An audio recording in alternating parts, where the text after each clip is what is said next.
Hello and welcome. This is Gertie. I'm Gertie and this is Ella. I'm Ella. And this is our channel. We're back. It's been long hiatus. You missed us. I know you did. I'm talking to you. We didn't want to leave you this long, and we did, so sorry. Yeah. It's 8:44 on a Tuesday, and this video is about guilt.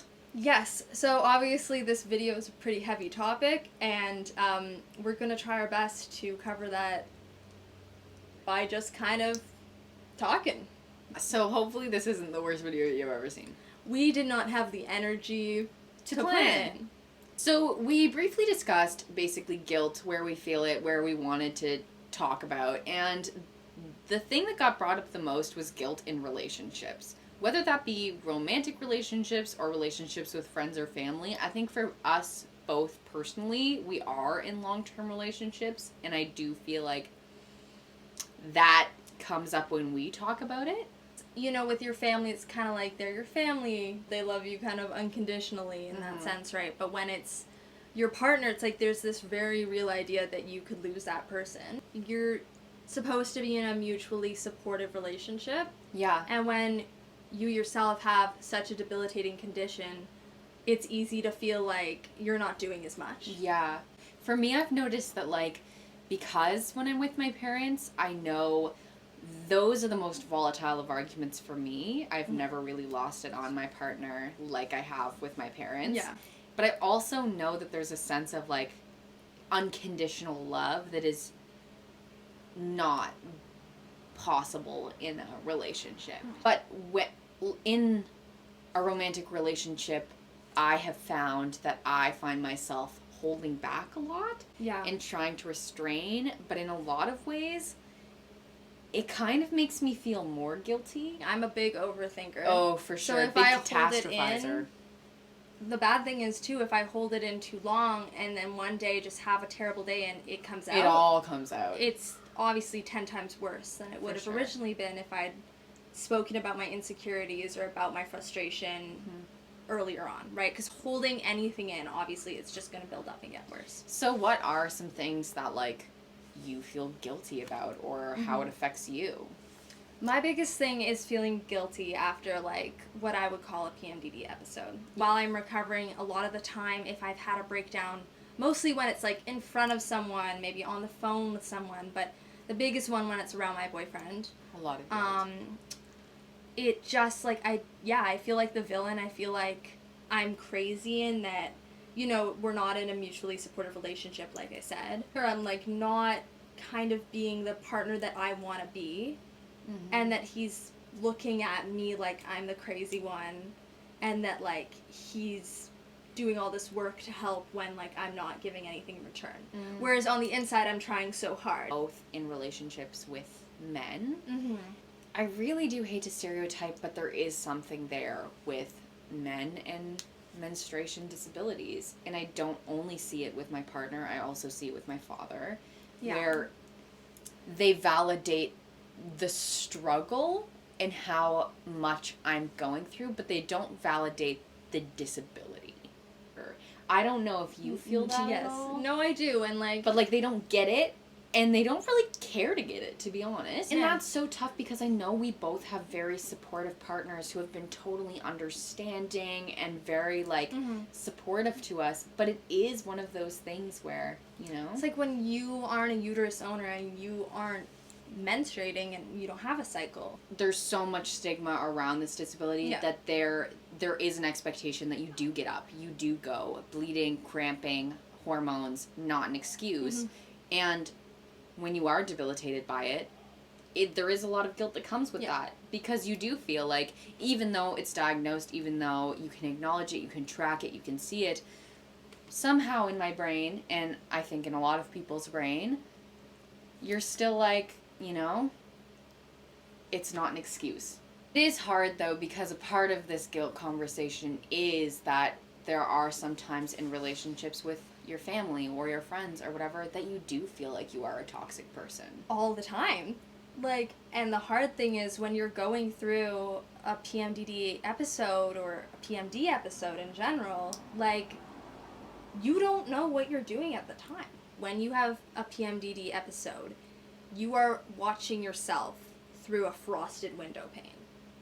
Like, you are out there, like, somebody's in control of your body, and you're watching it happen through, like, this frosted glass, where you know it's happening, and you can watch it happening, but you're not so aware that you know how to stop it. That's such a guilty experience, because it is like that. It is like you have these urges, these almost intrusive thoughts and words blurred out, and you are aware of the impact that they have. And once you go back into your body almost, or like you're done your episode, you're done having a panic attack, like you're just so aware of what happened, and you can look back, and sometimes you can remember all the things, and they just add up and they add up. And a lot of the time I think we blow them out of proportion too. We're like, I was terrible, I screamed, I did this. And then you talk to the person who actually was there, and they didn't experience that. They didn't experience that, and they're like, no, now you're making it into a big thing. How have you found it affects other aspects of your life? I think it's still really centered around the relationship side of it, but I would say more so, these days more so with roommates. So when we're in that environment together, we can, you know, people can collide and both not be having a good day. And a lot of the time for me, it's like I'll be feeling bad, and so I can't participate in something with my roommates. And I think that that's more of what it's been with them, as opposed to like big fights. Obviously there's tension, there's always going to be tension in that kind of situation. For my roommate situation, both of the girls I live with have much more flexible schedules and tend to be home a lot more than I am, where I'm like guaranteed to be out of the house just for my job 10 hours a day. I feel like often I am letting the team down, or somehow not carrying my weight, although my schedule isn't something I can change. I don't know if this is everyone's experience, but I do feel like guilt has affected my confidence, I think, in throughout life. I mean, I, again, have, like, briefly talked about this. I do have, like, trauma from my past. And, like, how could you not feel like you can't ask anyone to put up with that. Yeah, I always will remember the very first, like, big blowout in my mind that I can remember, at least.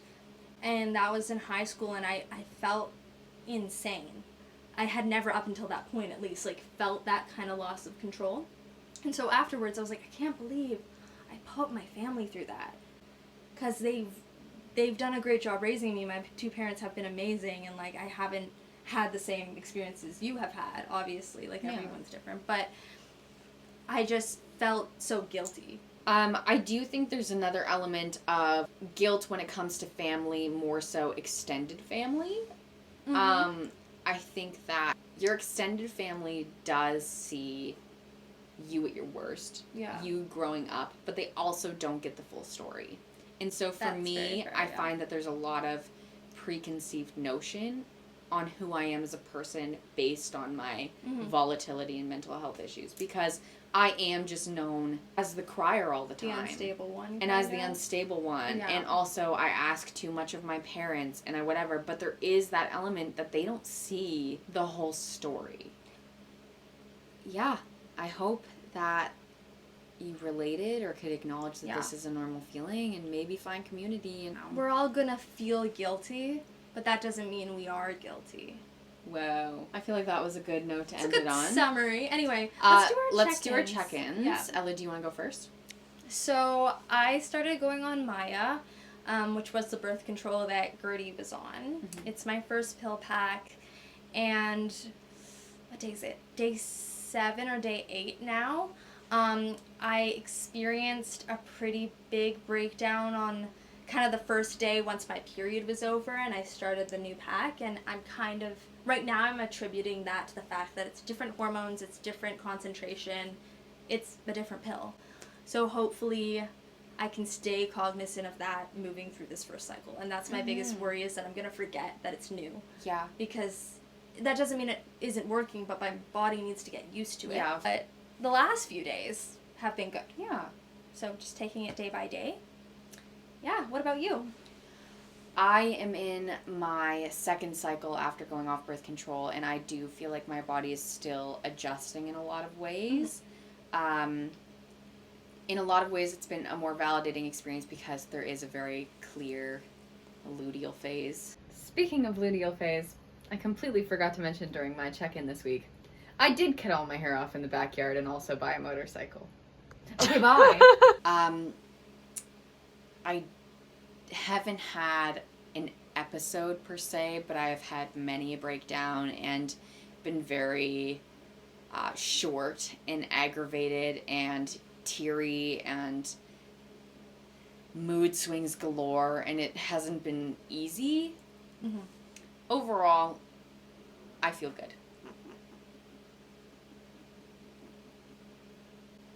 Thank you for watching. We hope to see you next week and get back to our regular schedule and be less tired. See ya. See ya.